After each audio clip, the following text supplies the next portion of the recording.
Melanjutkan cerita sebelumnya.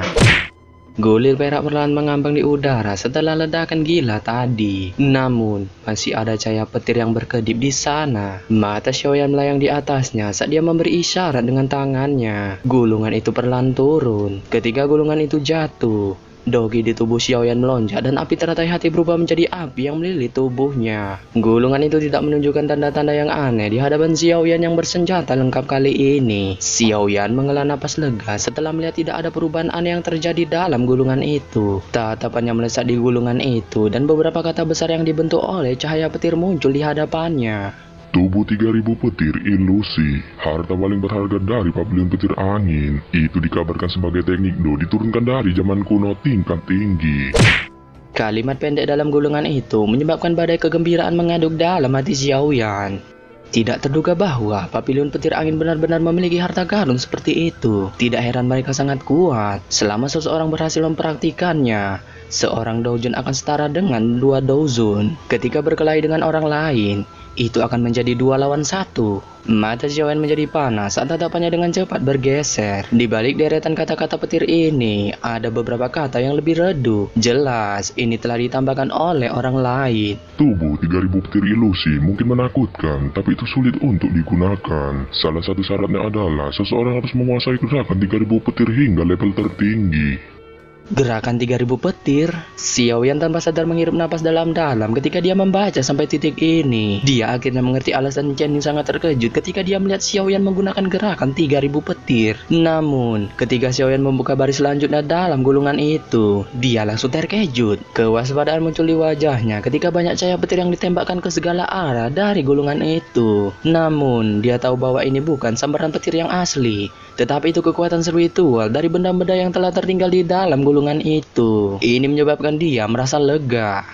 Sebarkan. Dengan ketukan jarinya di langit yang kosong, kekuatan spiritual yang kuat muncul di jarinya sebelum meletus keluar tanpa henti. Petir yang tak terhitung jumlahnya yang muncul dari gulungan itu segera runtuh kemanapun kekuatan spiritual Xiaoyan bergerak. Petir itu berubah menjadi bintik-bintik cahaya perak yang meresap ke langit sebelum perlahan menghilang. Xiaoyan memantangkan kekuatan spiritual yang tersisa dalam gulungan itu dengan jarinya sebelum dia tiba-tiba tercengang. Segera, seluruh tempat di goa dipenuhi dengan warna perak. Di bawah goa ini ada sebuah danau perak yang sangat besar. Petir menyelimuti seluruh danau seperti ular perak membuatnya tampak seperti kolam listrik. Tatapan Xiaoyan pelongo-pelongo sebelum akhirnya berhenti di area kolam listrik. Setelah merenung sejenak, dia sekali lagi menekan kekuatannya ke area kolam listrik. Kekuatan spiritual yang kuat dengan cepat naik turun dan akhirnya menyelimuti kolam listrik. Cahaya petir yang tersisa di atasnya dengan cepat tersebar. Mengikuti hamburan cahaya petir ini, danau itu secara bertahap menjadi sejernih cermin. Mata Xiaoyan terfokus pada kolam listrik yang telah berubah jernih. Sesaat kemudian, energi perlahan naik ke permukaannya. Banyak kata terbentuk dari cahaya petir dimanapun energi itu mencapai permukaan. Xiaoyan terbang di atas danau itu dan melihat ke bawah.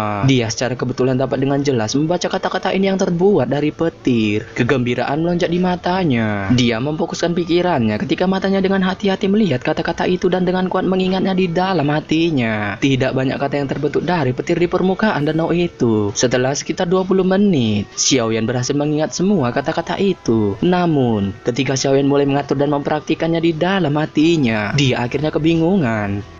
Chen Yun memiliki posisi yang cukup tinggi dalam pavilion petir angin. Dia seharusnya tidak memiliki teknik do palsu, tetapi mengapa saya tidak bisa melihat metode pelatihan itu? Apalagi jika saya perhatikan dengan seksama, saya merasa ada banyak hal yang hilang dalam teknik do ini. Xiaoyan bergumam di dalam hatinya. Xiaoyan merenung sejenak sebelum sekali lagi menutup matanya. Dia perlahan mulai mengatur informasi teknik do yang kacau ini di dalam hatinya. Pelatihan ini berlanjut selama hampir 2 jam. Pada saat Xiaoyan membuka matanya lagi, keraguan di dalamnya sudah menghilang. Gerakan 3000 petir telah dibagi menjadi beberapa bagian. Chen Yun ini hanya memiliki satu dari mereka. Sayang sekali. Xiaoyan menghela napas suram. Namun, dia merasa itu normal setelah memikirkannya. Aku ingin tahu di mana bagian yang tersisa. Jika saya memiliki kesempatan, saya pasti akan mengumpulkan mereka semua. Jika saya berhasil menguasai tubuh 3000 petir ilusi ini, Pasti kekuatan ini akan sangat membantu saya. Xiao Yan dengan lembut menghela napas. Dia sekali lagi melihat danau petir ini dan menggelengkan kepalanya. Sesaat kemudian, tubuhnya secara bertahap menjadi pucat dan menghilang. Setelah hilangnya Xiao Yan, danau petir itu sekali lagi bergejolak dengan gila. Xiao Yan perlahan membuka matanya setelah pelatihan di dalam goa ini. Dia melihat gulungan perak di tangannya dan tanpa sadar tertawa. Setelah tertawa pelan, Xiao Yan menyimpan gulungan perak itu ke dalam cincin penyimpanannya. Setelah itu, dia mengalihkan pikirannya dari hal itu. Saat ini, hal yang paling penting adalah menghapus segel petir darah di tubuhnya. Xiao Yan mengembuskan napas dan dengan cepat memasuki kondisi pelatihannya. Pikirannya tenggelam ke dalam tubuhnya dan mulai mencari setiap masalah di area tubuhnya. Namun, Xiao Yan terkejut menemukan bahwa tidak ada yang aneh di dalam tubuhnya setelah pencariannya selesai. Tidak ada jejak sedikit pun dari segel petir darah.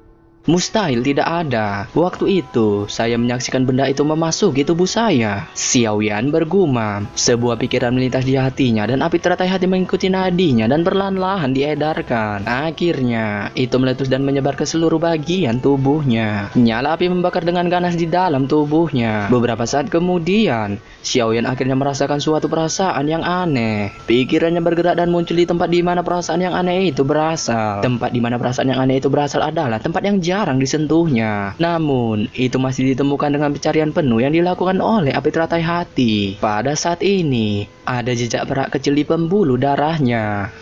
Tua bangka itu memang menyembunyikan segel ini sangat dalam. Jika bukan karena kekuatan api surgawi, kemungkinan saya akan kesulitan menemukannya. Xiao Yan melihat segel perak itu dan tertawa santuy. Dia bisa merasakan bahwa jejak segel ini mengandung energi yang sangat aneh. Sekelompok api hijau dengan cepat menyebar saat sebuah pikiran melintas di hatinya. Setelah itu, api hijau membungkus segel itu yang berada di dalam pembuluh darahnya. Suhu tinggi yang menakutkan segera meresapi tempat itu. Karena api teratai hati telah sepenuhnya disempurnakan oleh Xiao Yan, suhu tinggi semacam ini tidak akan membahayakannya. Sebaliknya, dengan api teratai hati ini, segel petir darah itu perlahan menghilang. Segel petir darah ini memang memiliki keanehan. Bahkan api surgawi membutuhkan waktu yang lama untuk menghilangkannya. Namun, ini karena kekuatan saya sedikit lemah. Sepertinya, saya harus meningkatkan kekuatan saya secepat mungkin. Kemungkinan saya juga harus mengkonsumsi pil huang perkasa. Xiao Yan bergumam di dalam hatinya. Dia mengamati segel petir darah di tubuhnya yang secara bertahap berubah pucat dalam api surgawi.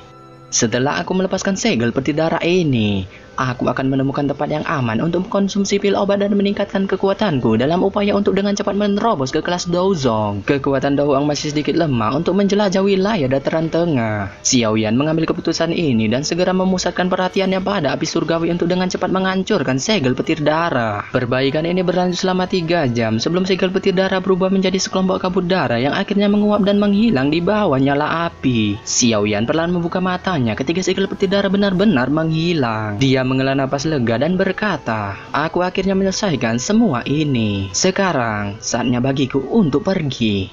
Xiao Yan berdiri dari tanah dan merapikan dirinya. Setelah itu, ia mengembalikan boneka iblis bumi ke cincin penyimpanannya dan berjalan cepat ke pintu masuk gua. Saat dia hendak membuka pintu masuk gua, tiba-tiba suara yang keras terdengar dari luar. "Xiao Yan, keluar!" Tepat ketika Xiao Yan tertegun oleh perubahan yang tak terduga ini, raungan marah bergema di pegunungan seperti gemuruh.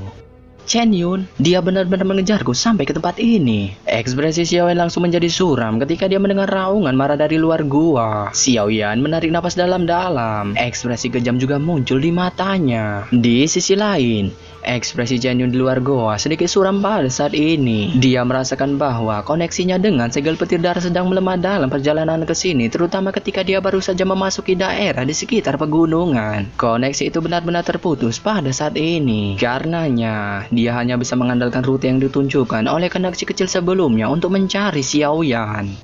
Aku tidak tahu metode apa yang digunakan bocah tengik itu untuk menghilangkan segel petir darah yang kutinggalkan di tubuhnya, ucap Chen Yun dengan suram. "Bukankah kamu memiliki kepercayaan diri yang besar pada segel petir darahmu? Jika saya tahu ini yang akan terjadi, saya akan langsung mengejarnya." Hong Tianxiao meraung marah setelah mendengar kata-kata Chen Yun. "Untuk apa kamu meraung marah? Kamu ingin mengejarnya? Jika kamu mengejarnya sendiri, apakah kamu tidak takut pada boneka yang dimiliki bocah itu?" Chen Yun menjawab dengan kesal. Kamu berbicara omong kosong. Saya tidak takut dengan boneka yang dimiliki bocah itu. Hong Tianxiao berteriak dengan marah.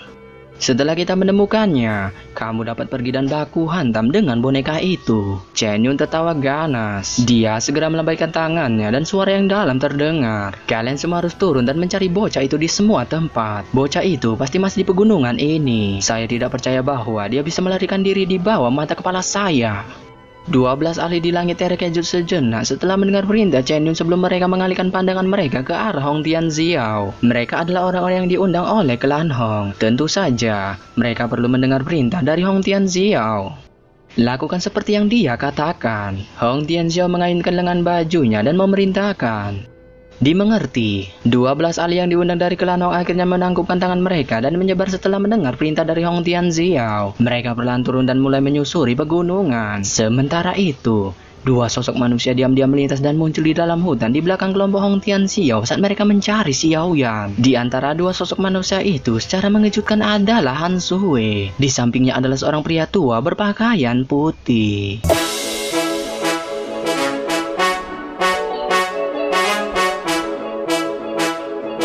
Yo yo yo, jika kalian suka video ini jangan lupa kalian hantamkan subscribe-nya, nyalakan tombol loncengnya, hantam like-nya, dijamin pecah HP bapak kau. Akhir kata saya ucapkan bye.